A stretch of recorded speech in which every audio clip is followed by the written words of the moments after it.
saving tips and tricks in Excel using AI. அதை பற்றி தான் இப்போ பார்க்க போகிறோம். அது எப்படி நம்ம AI யூஸ் பண்ணால் நம்மளோட டைம் சேவ் ஆகுதுன்றதை பற்றி பார்ப்போம். ஃபஸ்ட்டு என்ன பண்ணணும்னா இன்சர்ட் டேபில் போங்க. இன்சர்ட் டேபில் போயிட்டு கெட் ஆடின் அங்கே போயிட்டு ஸ்டோரில் சர்ச் பண்ணுங்கள், AI அப்படின்னு சர்ச் பண்ணுங்கள். ஏஐன்னு சர்ச் பண்ணிங்கன்னா சர்ச் கொடுங்க.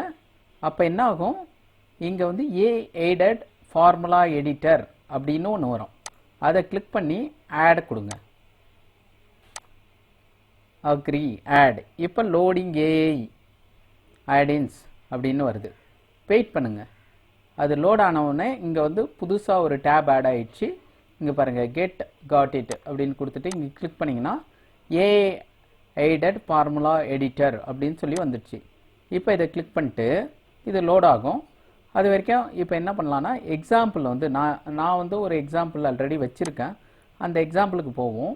அந்த எக்ஸாம்பிளில் என்ன பண்ணியிருக்கேன்னா, நான் வந்து ஒரு 10 ஸ்டூடெண்ட்டோட English mark, Tamil mark, maths, science, social science mark வச்சுருக்கேன். ஸோ அவங்களோட ரிசல்ட்டை இப்போ நான் கால்குலேட் பண்ண போகிறேன். ஸோ இந்த AI யூஸ் பண்ணி கால்குலேட் பண்ண போகிறேன். என்ன சொல்ல போகிறேன்னா, இஃப் இந்த செல்லு பார்த்துக்கோங்க. இந்த செல்லு என்ன இருக்குது, இது வந்து F-ஓட cell 4. If F4 and G4 and H4 and I4 and J4 values greater than or equal to 35, then pass, else fail. இந்த மாதிரி ஒரு அவுட்புட்டு எனக்கு இங்கே வேணும் அப்படின்றத சொல்லுங்கள். அது என்ன பண்ணனா, இப்போ நம்மளுக்கு உண்டான ரிசல்ட்டை இது கொடுக்கும் பாருங்கள். ஓகேவா? இங்கே போயிட்டு இப்போ நம்ம AI செல்ஃப் ஃபார்முலாவில் வந்து இங்கே வந்து AI ஜென்ரேட்டரில் போடணும். இதை தூக்கிட்டு போயிட்டு AI ஜென்ரேட்டரில் போடுங்க. ஓகேவா? AI ஜென்ரேட்டரில் போட்டு இப்போ வந்து நான் சப்மிட் அப்படின்னு கொடுத்தேன்னா எனக்கு வந்து அதோட ஃபார்முலாவை எனக்கு ஜென்ரேட் பண்ணி கொடுக்கும்.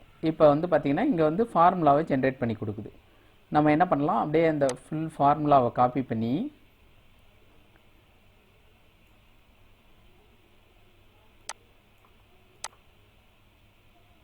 இந்த ஃபுல் ஃபார்முலாவை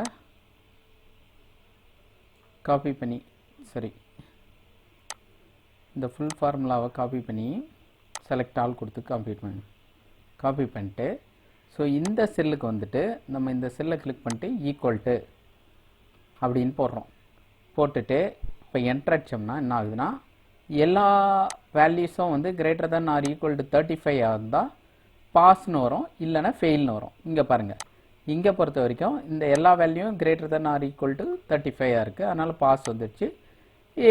இங்கே சில வேல்யூ, ஏதோ ஒரு வேல்யூ வந்து இங்கே வந்து greater than or equal to 35 condition pass ஆகலை, அதனால் வந்து ஃபெயில் வந்துடுச்சு. ஸோ இது வந்து ரொம்ப ஈஸியாக, இது வந்து ஒரு சின்ன எக்ஸாம்பிள் சொல்லியிருக்கேன். பட் ஆனால் நம்ம இன்னும் பெரிய எக்ஸாம்பிள்ஸ்லாம் இதில் பண்ணலாம். இதை பிடிச்சிருந்தால் லைக் பண்ணுங்கள், ஷேர் பண்ணுங்கள், சப்ஸ்கிரைப் பண்ணுங்கள். நன்றி. பெல் ஐக்கானையும் கிளிக் பண்ணுங்கள். தேங்க்யூ.